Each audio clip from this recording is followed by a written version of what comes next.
Hello दोस्तों, कैसे हैं। एक बार फिर से आपका बहुत बहुत स्वागत है हमारे YouTube platform arise study point पे। हम बायोलॉजी का सेशन स्टार्ट किए हैं। ठीक है, साइंस में पहले हम बायोलॉजी पढ़ रहे हैं। ज़्यादा क्वेश्चन हमारे किसी भी स्टेट एग्ज़ाम हो या सेंट्रल लेवल का एग्ज़ाम हो, यहीं से पूछा जाता है। तो सबसे पहले हम बायोलॉजी स्टार्ट कर रहे हैं। ठीक है, और 2 वीडियोस हमारे हो चुके हैं। कल मैं करीब 30-32 मिनट का वीडियो बना था, लेकिन किसी कारणवश वीडियो पॉज हो गया था 21 मिनट पे, यहीं पर लगभग पॉज हुआ होगा। यहीं से हम कंटिन्यू कर रहे हैं। तो उस दिन हमने जान लिया था कि जीव कोशिका के आधार पर 2 प्रकार के हैं। एक कोशिकीय जीव, इनमें केवल एक कोशिका की इनकी बॉडी बनी होती है। सारे न्यूट्रिशन वगैरह जितने भी फंक्शन होते हैं कोशिका लेवल पर एक ही कोशिका में होते हैं, कोशिका के आधार पर होते हैं। एग्जाम्पल में हमने देखा था, जैसे अमीबा का नाम सुने होंगे, पैरामीशियम का नाम सुने होंगे। ठीक है, ये सभी क्या है, एक कोशिकीय जीव हैं। और उसके बाद हम जो दूसरा पढ़ेंगे, उसके बाद हम देख रहे हैं कि जिनमें एक से अधिक कोशिकाएं होती हैं। ठीक है, मोर देन वन, एक से अधिक कोशिकाएं होती हैं, उन्हें क्या बोलते हैं, बहुकोशिकीय जीव या मल्टी सेलुलर ऑर्गेनिज्म। उसे क्या बोलते हैं, एक बहुकोशिकीय जीव बोलते हैं। ठीक है, बहुकोशिकीय जीव क्या होते हैं, इनमें क्या होता है, वह जीव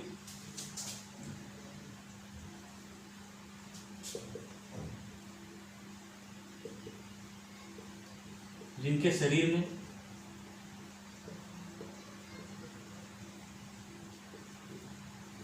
एक से अधिक कोशिकाएं होती हैं।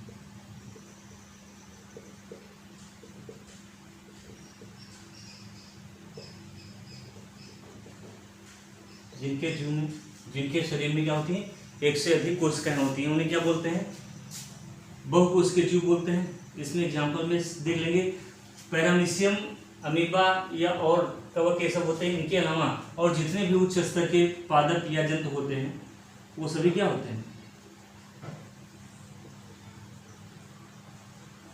पादप व जंतु होते हैं। ये सभी क्या होते हैं, मल्टी सेलुलर ऑर्गेनिज्म होते हैं। इनमें एक से अधिक कोशिकाएं पाई जाती हैं। ठीक है, तो ये हम जो हमारा कल छूट गया था थोड़ा सा, अब इसके आगे हम आज बढ़ते हैं। ठीक है, इससे आगे बढ़ते हैं।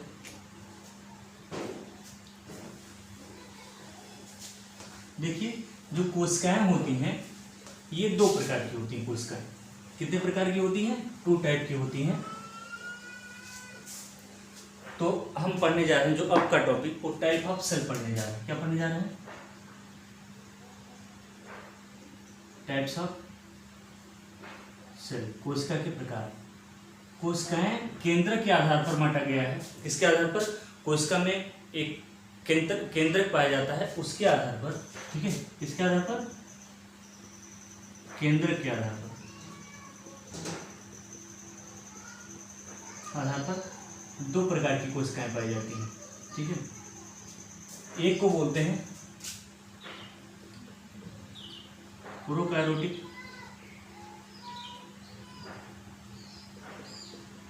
कोशिकाएं,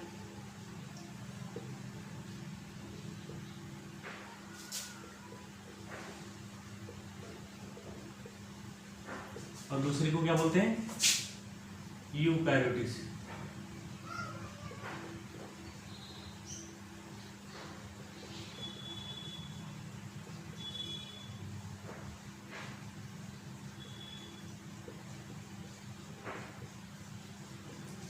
ठीक है, केंद्रक के आधार पर, न्यूक्लियस के आधार पर 2 प्रकार की कोशिकाएं होती हैं। एक होता है प्रोकैरियोटिक सेल, दूसरा क्या होता है, यूकैरियोटिक सेल होता है। ठीक है, किसके आधार पर, न्यूक्लियस के आधार पर 2 प्रकार की कोशिकाएं होती हैं। जो प्रोकैरियोटिक सेल होता है, ठीक है,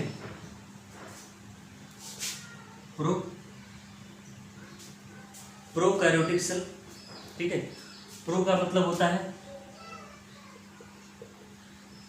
प्राइमरी या प्राथमिक, प्री से बना हुआ। कहने का मतलब है कि जब एवोल्यूशन हो रहा था जीवों का, तो सर्वप्रथम जो इनिशियली जो जीव आए, जैसे अमीबा, पैरामीशियम का नाम सुने। ठीक है, प्रोटोजोआ कैटेगरी के जो इनिशियली जीव आए, जब इवोल्यूशन हो रहा था जीवों का, तो वो सारे जीव, ठीक है, प्राथमिक अवस्था के, प्रारंभिक अवस्था के जीव हैं। और इनमें जो कोशिका केंद्रक होता है वो केंद्रक कैसा होता है, सुविकसित या पूर्ण रूप से विकसित नहीं होता है। ठीक है, तो एक ऐसी सेल है, ये प्रोकैरियोटिक सेल है। ठीक है, और कैरोन का मतलब होता है न्यूक्लियस से।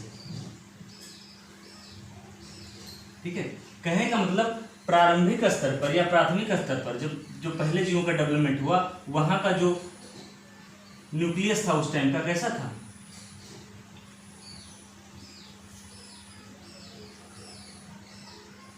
अल्प विकसित था। कहने का मतलब ये सुविकसित नहीं था केंद्रक। जब इनिशियली जीवों का हमारे पृथ्वी पर उद्भव होता है, विकास होता है, इवोल्यूशन के दौरान जो इनिशियली जीवों का डेवलपमेंट होता है, उसमें जो है न्यूक्लियस, कोशिका में न्यूक्लियस पूर्ण रूप से उनके विकसित नहीं था।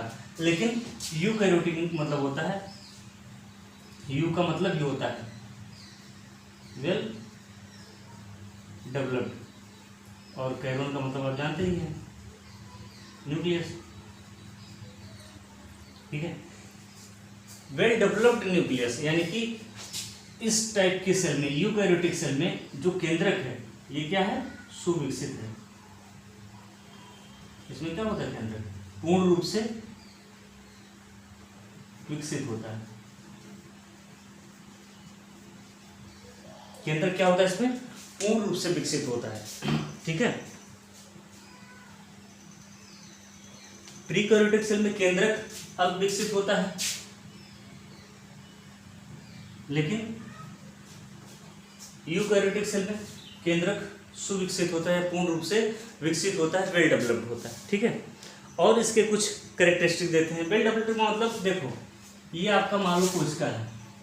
ठीक है, और ये कोशिका का बाह्य आवरण है, और इसी बाह्य आवरण में, अभी सबको देखेंगे क्या बोलते हैं, इसी बाह्य आवरण में केंद्रक पाया जाता है। ठीक है, ये सुविकसित होने का मतलब इस केंद्रक का कोई निश्चित स्ट्रक्चर नहीं होता कि कहाँ पर एक केंद्रक है और किस अवस्था में। ठीक है, लेकिन जो सुविकसित कोशिकाएं होती हैं, ठीक है, इनमें जो केंद्रक होता है, ये केंद्रक एक झिल्ली में कैद होता है, एक झिल्ली में बंद होता है। कोशिका के अंदर एक केंद्रक झिल्ली पाई जाती है, न्यूक्लियस मेम्ब्रेन पाया जाता है, और उस केंद्रक झिल्ली के अंदर कोशिका क्या होती है, बंद रहती है। और यहाँ क्या होता है, ठीक है, कोशिका एकदम खुली मुक्त कोशिका, मुक्त केंद्रक रहता है, और वहाँ क्या होता है, इसलिए बोलते हैं केंद्रक सुविकसित है। और यहाँ पर केंद्रक क्या है, सुविकसित नहीं है। यहाँ केंद्रक झिल्ली का, ठीक है, क्या होता है, केंद्रक झिल्ली का अभाव होता है, केंद्रक झिल्ली का अभाव होता है। और यहाँ केंद्रक कहाँ होता है, केंद्रक झिल्ली के अंदर कैद होता है।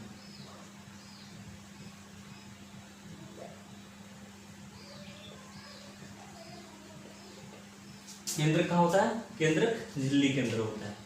हम अभी पढ़ रहे हैं टाइप ऑफ सेल, कोशिका के प्रकार, और केंद्रक के आधार पर, न्यूक्लियस के बेसिस पर कोशिकाएं दो प्रकार की होती हैं, एक प्रोकैरियोटिक सेल होती है, दूसरा यूकैरियोटिक सेल होती है। प्रोकैरियोटिक सेल का मतलब ये होता है जो कोशिकाएं प्रारंभ में डेवलप हुई। कहने का मतलब उन कोशिकाओं में ना कोशिकांग विकसित होता है, ना कोशिकाएं पूर्ण रूप से विकसित होती है, ठीक है, और ना ही न्यूक्लियस पूर्ण रूप से डेवलप होता है। लेकिन सुविकसित कोशिका में सभी कोशिका पूर्ण रूप से विकसित होती है, केंद्रक झिल्ली के अंदर होता है, सुविकसित होता है, और जितने भी कोशिकांग पाए जाते हैं, कोशिका के अंदर पाए जाने वाले अंग हैं, वो भी पूर्ण रूप से विकसित होते हैं, और सभी अंग फंक्शन कर रहे होते हैं। और प्रीकैरियोटिक सेल में ना केंद्रक वेल डेवलप्ड होता है, ना ही इसके अंदर सभी कोशिकांग ही पाए जाते हैं। ठीक है, तो ये कुछ माइन्यूटली डिफिनेशन हुई, और हम देखते हैं कि क्या अंतर होता है दोनों में। ठीक है, यानी ये भी कह सकते हैं, इसमें क्या होता है, केंद्रक झिल्ली पाई जाती कि नहीं, नहीं होती है इसमें केंद्रक झिल्ली, किसमें, प्रोकैरियोटिक में, और इसमें केंद्रक झिल्ली होती है।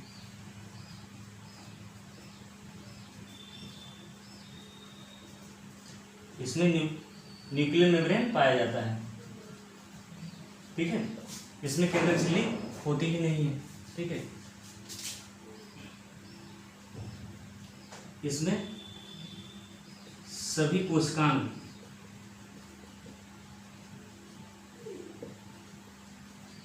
नहीं पाए जाते। और इसमें क्या होता है, सभी कोशिकांग होते हैं, सभी कोशिकांग पाए जाते हैं और ये सही तरीके से अपना फंक्शन करते हैं।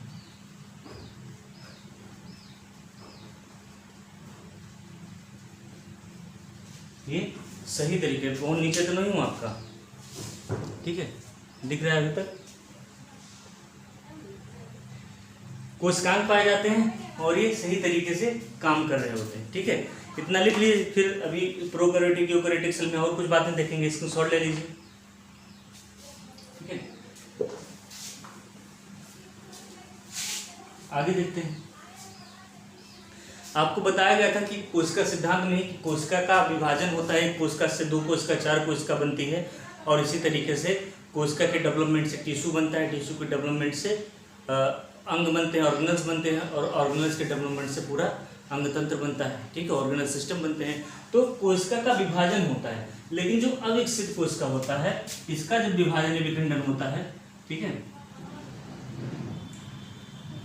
इसका जो विभाजन होता है, इसका प्रोकैरियोटिक सेल का, ठीक है, इसका विभाजन किसके द्वारा होता है, विखंडन के द्वारा होता है, अनुकूलन के द्वारा होता है। विखंडन मतलब फिशन के द्वारा, ठीक है। कहने का मतलब एक बड़ी सी कोशिका है, वो 2 कोशिकाओं में, छोटी छोटी 2 कोशिकाओं में और छोटी छोटी 2 कोशिकाओं में टूटती चली गई, ठीक है, ऐसे करके, या कई कोशिकाओं में। विखंडन मतलब एक बड़ी कोशिका है, वो टूटती है तो 2 छोटी छोटी कोशिकाओं में टूटती है, ठीक है। लेकिन इसका जो यहाँ पर यूकैरियोटिक सेल का जो कोशिका विभाजन होता है, इस कोशिका का विभाजन, यहाँ पर जो कोशिका विभाजन आपका होता है वो माइटोसिस और मियोसिस के द्वारा होता है, यानी कि समसूत्री और अर्धसूत्री विभाजन के द्वारा होता है। समसूत्री मतलब ऐसा नहीं कि एक कोशिका टूटी 2 छोटी छोटी कोशिकाओं में बट गई, एक कोशिका के द्वारा सेम उसी तरीके से क्लोन तैयार होता है, एक कोशिका के द्वारा 2 क्लोन तैयार हो गया, ठीक है। इस तरीके से एक कोशिका है वो ये नहीं टूट के 2 पार्ट में बट गई, इसी कोशिका से इसके बराबर बराबर 2 क्लोन तैयार हो गए, इसके बराबर 2 क्लोन तैयार हो गए। ये क्या होता है, ये आपका, ठीक है, कोशिका विभाजन, सेल डिवीजन होता है। यहाँ विभाजन कैसे होता है, यहाँ क्या होता है, विखंडन होता है। विखंडन मतलब एक कोशिका की ब्रेक हो जाती है, ठीक है, और यहाँ एक कोशिका अपने समान क्लोन को तैयार करती है। समझ में आया, ठीक है। यहाँ पर कोशिका विभाजन कैसे होता है, यहाँ कैसे होता है, मियोसिस या माइटोसिस। इसको जब अभी सेल डिवीजन को हम बहुत अच्छे से पढ़ेंगे, पहले सेल कोशिकांग पढ़ेंगे, फिर उनके अंदर जब फंक्शन को पढ़ेंगे तो एक पढ़ेंगे सेल डिवीजन, हेडिंग डाल के चीज़ों को पढ़ेंगे, तो वहाँ ये चीज़ें हमें बहुत अच्छे से समझ में आएंगी कि आखिर माइटोसिस या मियोसिस होता क्या है, ठीक है। चलिए देखो, इसमें माइटोकॉन्ड्रिया कोशिकांग पूर्ण रूप से डेवलप होता है और श्वसन उसी के द्वारा होता है। किसके द्वारा होता है,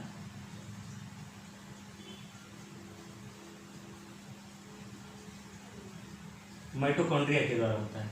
लेकिन इसमें माइटोकॉन्ड्रिया नहीं पाया जाता है, यानी कोशिकांग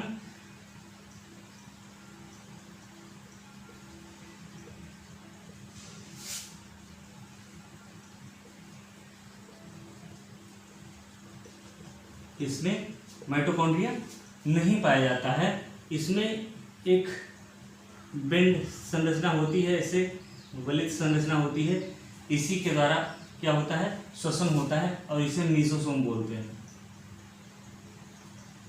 क्या बोलते हैं, इसे ही मीसोसोम बोलते हैं, और इसके द्वारा ही क्या होता है, ठीक है, श्वसन की प्रक्रिया होती है,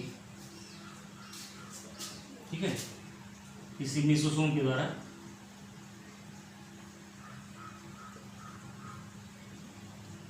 इसमें श्वसन होता है, ठीक है। ये माइटोकॉन्ड्रिया नहीं होते, बस थोड़ा हल्का सा स्ट्रक्चर होता है, और वो भी एकदम श्योर नहीं कि इसी के द्वारा श्वसन होता है, ठीक है।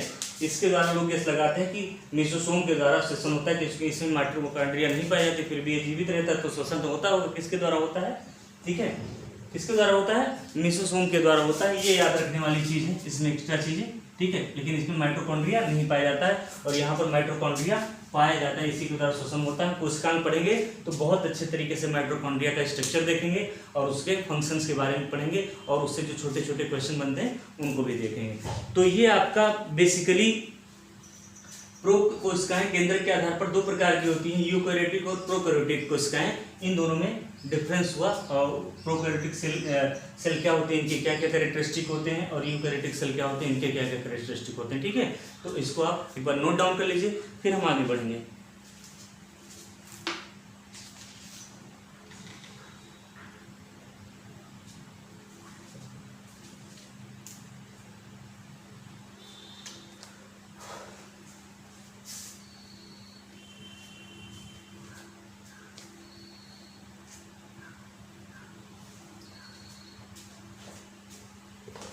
देखो अब हम जो पढ़ेंगे वो हम कोशिका के कंपोनेंट कुछ पढ़ेंगे, कोशिका के संगठन पढ़ेंगे, देखेंगे कौन कौन से संगठन से मिल करके हमारी कोशिका बनती है और उस सब संगठन के कार्य क्या हैं, जितने भी ऑर्गेनल हैं या जिन संगठन से मिल करके हमारी सेल डेवलप होती है, विकसित होती है, वो सब फंक्शन कैसे करते हैं और उनका एक एक का कार्य क्या है। तो इसको पढ़ने से पहले हम पूरा जो हमारे सेल का संगठक है, ठीक है, कंपोनेंट है, उसका हम पूरा ग्राफ बना लेंगे पूरा। ठीक है, तो जो अगली चीज पढ़ेंगे कंपोनेंट ऑफ द सेल या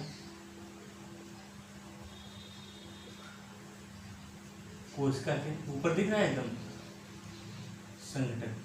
ठीक है, अगला जो हेडिंग हम पढ़ेंगे क्या पढ़ेंगे, कंपोनेंट ऑफ द सेल, कोशिका के संगठन। ठीक है, इसका हम एक वो बना लेंगे स्ट्रक्चर। ठीक है, दिख रहा है। उसके बाद हम देखेंगे कि किस तरीके से हमको आगे बढ़ना है। ठीक है, तो कोशिका जो मुख्य रूप से है इसके तीन संगठन हैं।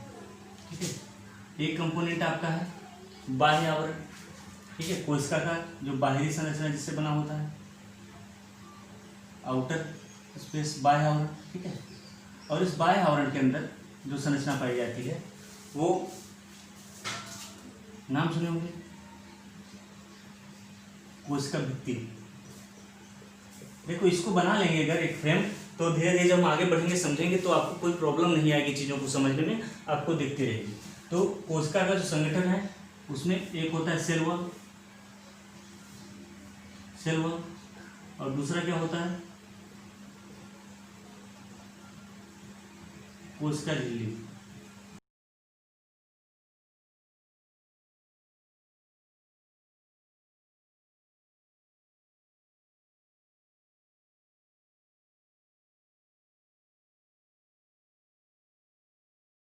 कोशिका झिल्ली होता है। देखो जो प्लांट सेल हमारे होते हैं उसका जो बाह्य आवरण होता है वो क्या होता है, कोशिका भित्ति बोलते हैं। लेकिन जंतु एनिमल सेल में जो होता है सेल मेम्ब्रेन पाई जाती है। इसकी क्या खासियत होती है, कोशिका भित्ति क्यों बोलते हैं या सेल मेम्ब्रेन का होता है, इस सबको एक एक पॉइंट हम इसको आगे डिस्कस करेंगे। अभी केवल हम फ्रेम बना रहे हैं कि किस तरीके से हमको पढ़ना है। सबसे पहले हम कोशिका के बाह्य आवरण के बारे में जानेंगे। ठीक है, उसके बाद हम जो पढ़ेंगे चीज साइटोप्लाज्म पढ़ेंगे, कोशिका द्रव्य।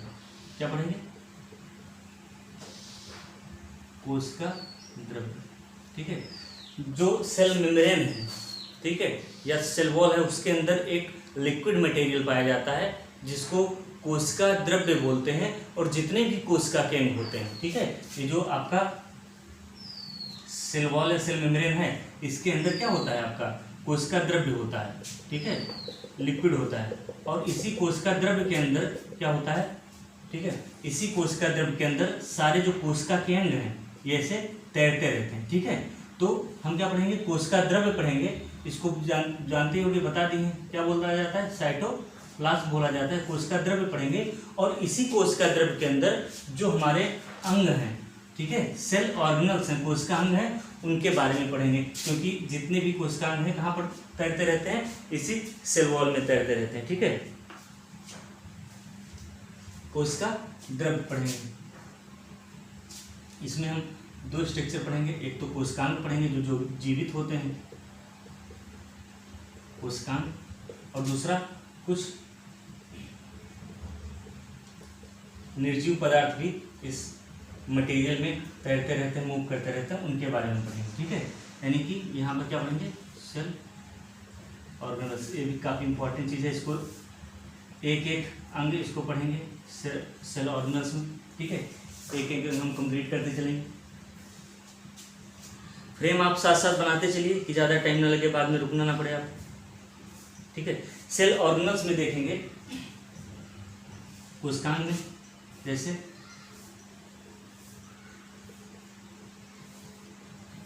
माइटोकॉन्ड्रिया, देखो हिंदी में भी ऐसे आपको लिखना है, सूत्रकणिका लिखोगे तो थोड़ा दिक्कत आती है, आपको समझ जल्दी नहीं आएगा। सूत्रकणिका माइटोकॉन्ड्रिया जनरली सब लोग यूज करते हैं, आप भी बोलते होंगे तो माइटोकॉन्ड्रिया ही बोलते होंगे, सूत्रकणिका तो नहीं पढ़ते ना, तो आपको माइटोकॉन्ड्रिया ऐसे हिंदी में भी लिख सकते हैं, क्योंकि अब जो क्वेश्चन ऑप्शन बनने लगा है वो हिंदी में ये रहता है, इंग्लिश में ऐसे लिख देंगे आप स्पेलिंग से, ठीक है। तो आपको ज़्यादातर यही पढ़ना है, ठीक है। हिंदी नहीं समझ में आती तो इंग्लिश में थोड़ा पलट के बाइलिंगुअल आपका पेपर होता है, उधर देख लीजिए, ठीक है। तो ये सारे कोशिकांग हैं, माइटोकॉन्ड्रिया, प्लास्टिड या लवक,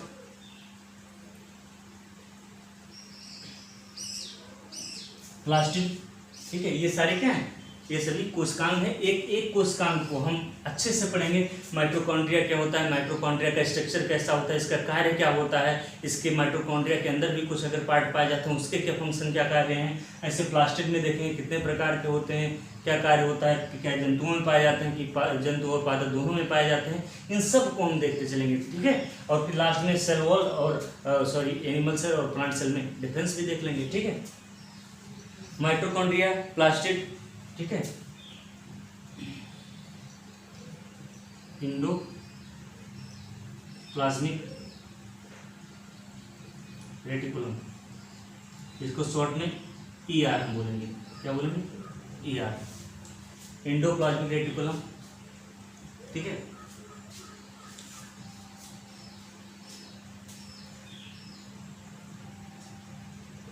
एक बॉडी पाई जाती है गाल्जी बॉडी, ये गाल्जी का है हिंदी में बोलेंगे, ठीक है।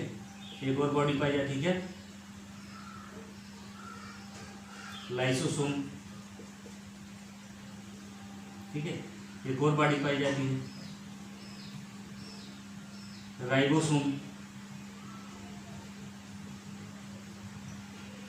एक और बॉडी पाई जाती है क्या, सेंट्रोसोम, कारक का है, ठीक है। ये सब जो कोशिकांग हैं, ठीक है, माइक्रोबॉडीज, ये सभी क्या हैं, ये सभी साइटोप्लाज्म में जो फ्लो करते तैरने वाले क्या हैं, कोशिकांग हैं। इनके कोशिकांग के अलग अलग स्ट्रक्चर हैं, अलग अलग इनके फंक्शन हैं, इनके सारे स्ट्रक्चर फंक्शन को हम अभी एक एक करके पढ़ेंगे, ठीक है। अभी केवल हम कोशिका के संगठक जो हैं उनकी हम फ्रेम बना रहे हैं, फिर देखेंगे कोशिका भित्ति क्या है, कोशिका झिल्ली सेल मेम्ब्रेन क्या है, what is cytoplasm, what is cell organelles, what is mitochondria, सबका स्ट्रक्चर, सबके फंक्शन एक एक हम देखते चलेंगे, ठीक है। लेकिन अभी क्या हम करते हैं, केवल फ्रेम इसका बना लेते हैं। निर्जीव पदार्थ में कुछ ऐसे पदार्थ पाए जाते हैं, ठीक है, कुछ ऐसे पदार्थ पाए जाते हैं जो कोशिका में स्टोर होते रहते हैं, जिसको क्या बोलते हैं, ठीक है, स्टोरेज मटेरियल कह सकते हैं, स्टोरेज सब्सटेंस बोल सकते हैं, या हिंदी में क्या बोलेंगे, संचित पदार्थ, ठीक है, स्टोरेज सब्सटेंस कुछ होते हैं, ठीक है। स्टोरेज सब्सटेंस में जैसे फैट कोशिका के द्वारा स्टोर किया जाता है, ठीक है। वसा जिसे फैट बोलते हैं ना, प्रोटीन या कार्बोहाइड्रेट, ये क्या है, फैट है, प्रोटीन है, कार्बोहाइड्रेट है, ये कोशिका के द्वारा, कोशिका में निर्जीव पदार्थ होते हैं जो कोशिका के द्वारा स्टोर किया जाते हैं। दूसरा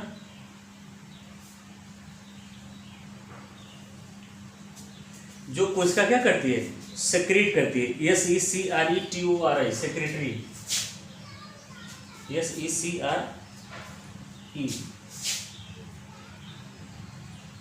सेक्रेटरी सब्सटेंस, मतलब जो कोशिका के द्वारा स्रावित होता है, धीरे धीरे स्लोली उससे बाहर निकलता है, वो वाले पदार्थ, ठीक है। चाहे कोशिका के अंदर ही काम में आ जाता है, कोशिका के बाहर निकल जाता है, ठीक है। स्लोली उससे क्या बोलते हैं, स्रावित पदार्थ बोलते हैं, ठीक है, सेक्रेटेड मटेरियल। देखो एक उत्सर्जन होता है, एक स्राव होता है। उत्सर्जन का मतलब कोई चीज आपकी बॉडी से बाहर निकल गई, ठीक है, उसे क्या बोलते हैं?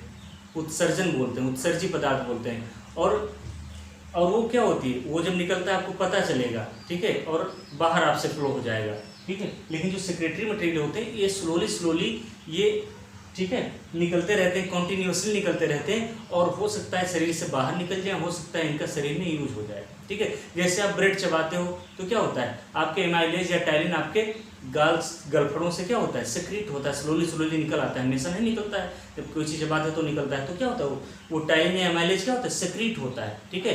या आप यूरिनेट करते हो या कभी, ठीक है, तो क्या होता है, वो उत्सर्जी पदार्थ है, आपकी बॉडी से एग्जिट हो जाता है, ठीक है। और दूसरा क्या है,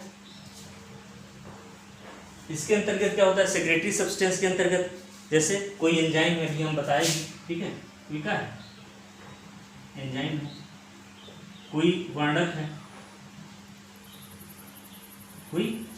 है, ये सब क्या है, सेक्रेटरी मटेरियल है। और कुछ क्या होते हैं, एक्सक्रीटरी मटेरियल, मतलब उत्सर्जी पदार्थ।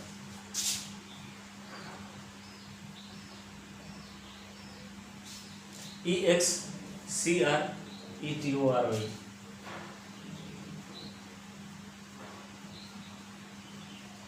ठीक है। ये क्या होता है, ये कोशिका से बाहर निकल जाता है, जैसे कोई गोंद, रेजिन, टेनिन इस टाइप के मटेरियल होते हैं, गोंद, रेजिन, टेनिन, बोल रहा हूँ, नीचे नहीं दिख रहा होगा तो बोल रहा हूँ, एक्सक्रीटरी सब्सटेंस में लिखेंगे, उत्सर्जी पदार्थ में लिखेंगे गोंद, रेजिन, टेनिन, ठीक है। ये सब कैसे पदार्थ हैं, ये सब आपके उत्सर्जी पदार्थ हैं, ठीक है।